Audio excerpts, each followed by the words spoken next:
Oh,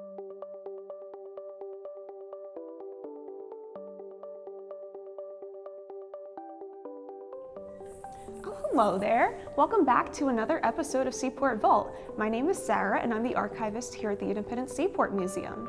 This is National Travel and Tourism Week, and to honor that, we are celebrating our first two-part episode on Seaport Vault.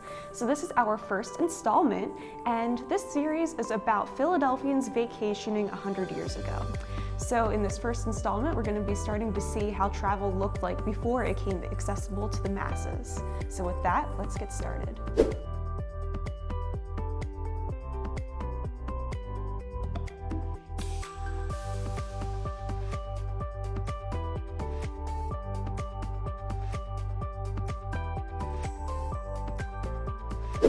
Today, we're going to be talking about travel before it was accessible to the masses.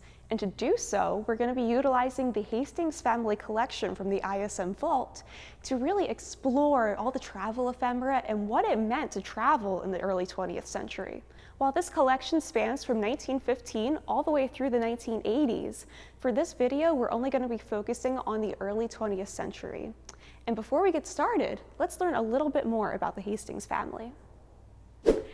Frederick W. Hastings was born in Philadelphia in the late 1880s and married Helen Allen. Together, they have three sons, Thomas, William, and Frederick, also known as Buddy. At the time of their marriage, Frederick worked as an ensign in the U.S. Navy and also served as paymaster at the Philadelphia Navy Yard during World War I. Beyond that, he worked at the American Writing Paper Company. Now, while the family wasn't really socially prominent or elite, they were definitely, by today's standards, upper middle class and could live very comfortably. And you can really see that because during the 1930s, and we all know what was happening during the 1930s, they were able to live comfortably, buy a family home, and travel still. Travel was very important to the whole family, as is evidenced by the whole collection, the extensive collection of travel ephemera that we have from the family. All right, let's talk about the Great White Fleet, but not that Great White Fleet. The United Fruit Company had their own version of the Great White Fleet, which were banana boats. These banana boats were all painted white, hence their name. Now, it was a cargo company initially, however, the United Fruit Company realized that they could make a little bit more profit by adding passenger cabins to their ships. They added enough room to host 50 to 100 passengers per voyage, and also 35,000 bunches of bananas. That's bananas. You know what else is bananas?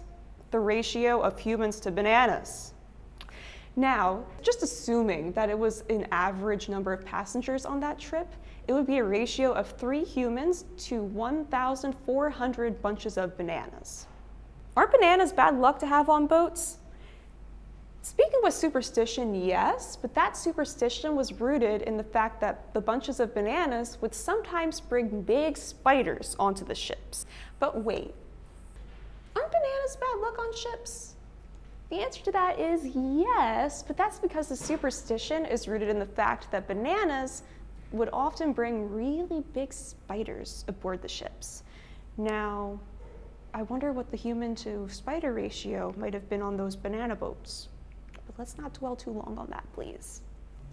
Now, all that talk of bananas makes me realize one more thing that's bananas: how long vacations used to be.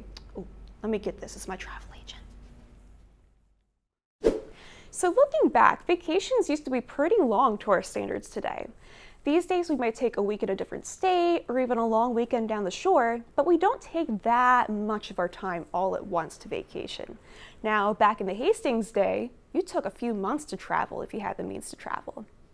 So in our collection, we have an itinerary from a 1938 vacation that the Hastings family took to Scandinavia. And that itinerary outlines over a month of activities from the time they stepped off the ship to the time they reboarded the ship. So over a month of things to do and see in Scandinavia were curated and carefully planned by a travel agency called Bennett's Travel Company. They had over 100 years of experience curating just that type of vacation. So that's very interesting. We also have in our collection an earlier example of an itinerary for an almost identical vacation. that was planned by a different travel agency. Now, in that carbon copy that the Hastings family received, there are a few little tweaks that they were making, and they made several notes throughout the whole sheet. And eventually, that itinerary from the Bennett's travel agency was the one that they used. That trip cost about $267 per person, and the whole family took that vacation. So 5 members of the family got to travel that year. Now, I have a feeling that we should go over to the library to check out if there's anything more. Let's go take a peek. All right, let's see if we can find anything else on this subject while we're on it. Well, hey, Sarah, do you know why Norwegian ships are barcoded? 'Cause they're Scandinavian. Do you get that? They're Scandinavian. It's not what I was looking for. On to the next thing. Here's what I was looking for.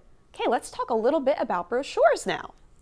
So what I have here is a passenger manifest and souvenir brochure from what could be Mr. and Mrs. Hastings' first trip as a couple. This is from October 1915 and includes all of the passengers that were aboard the New York and Cuba Mail Steamship Company's Havana steamship. Now let's transition to learn a little bit more and to explore some of the other brochures and various travel ephemera that we have from the Hastings collection and see how things evolved over time. Since road trips and domestic travel for pleasure weren't really quite a thing yet, it was really reliant on places that were perceived as exotic for tourism. Now, those exotic images were grounded in Western perspectives and also some kind of preconceived notions, if you will, of what that culture entailed. When people took those vacations, they really wanted to get that cultural experience, and that is what tourism communities marketed for. And it's really important to keep in mind as we go through these brochures. All right, so looking back at brochures pre-World War II, you can notice that they were definitely noticeably larger than the ones we have today. So this first one is from the late 1920s, and it's from the Red Star and White Star lines for a Mediterranean cruise. And within this travel brochure, which is something that would have been used to plan travel more so than once you got to the destination, you learn a lot of history and background on the particular places. And then you also get to see pictures of the liners you might take and then sites that you will see on your journey. And these photographs inspired the thought of, I want to see this. And that really is what drove tourism to these faraway places.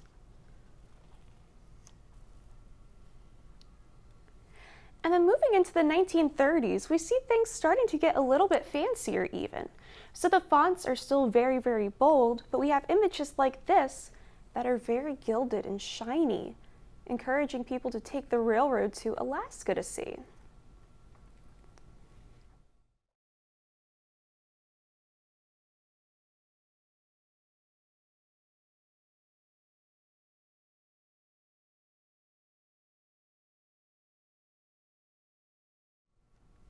Another instance, hey, how did our museum brochure get here? That pesky marketing team, but if you are interested, we're open 7 days a week.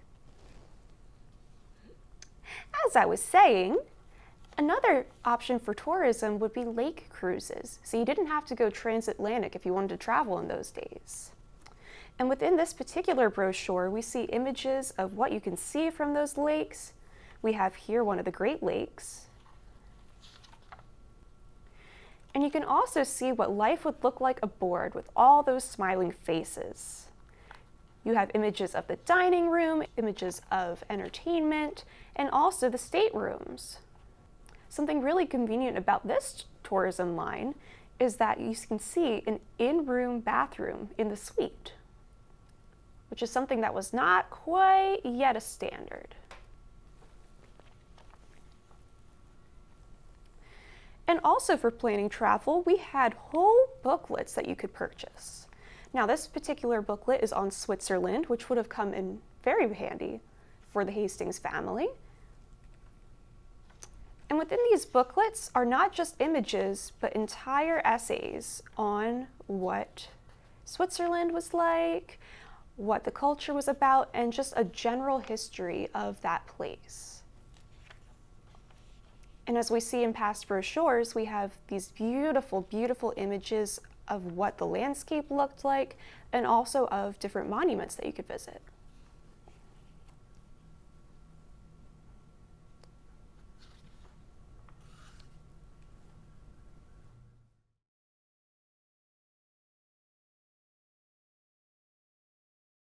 All right, so here we have an example of a pretty unassuming looking brochure for the Great White Fleet that we talked about a little bit ago. But as you flip through it, you notice that it just keeps getting bigger and bigger. Now, what is so great about the Great White Fleet? Well, we have a pool, we have bands, we have beautiful staterooms. There was ample room for relaxation outside of the staterooms. You could go swimming, go for a dance, have a happy hour in the veranda cafe, and even, as you can see some folks doing here, suntan.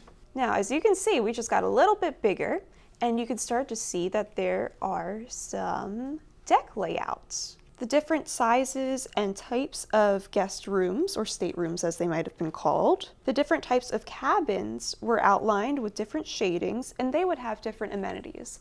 Some had private baths and some did not, and there was also a difference in the number of beds that you could have available. Also included in this brochure were several itineraries for the varying vacations that you could take.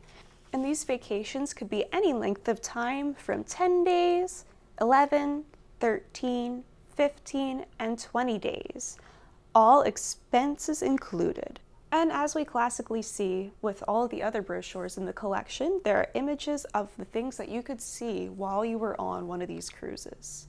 So along with this, we also have an example of what the route would have looked like, so you could really get your bearings before even registering to take this cruise. So as we mentioned earlier, this definitely would not be the 3-day or even week-long trip that we would be taking today. This was definitely an investment of your time and money. All right, so that wraps it up for this episode of Seaport Vault, but I hope you'll join us next time for part 2 of this series of Philadelphians on Vacation as we explore travel for the working classes. Now, until then, I'm heading down the shore.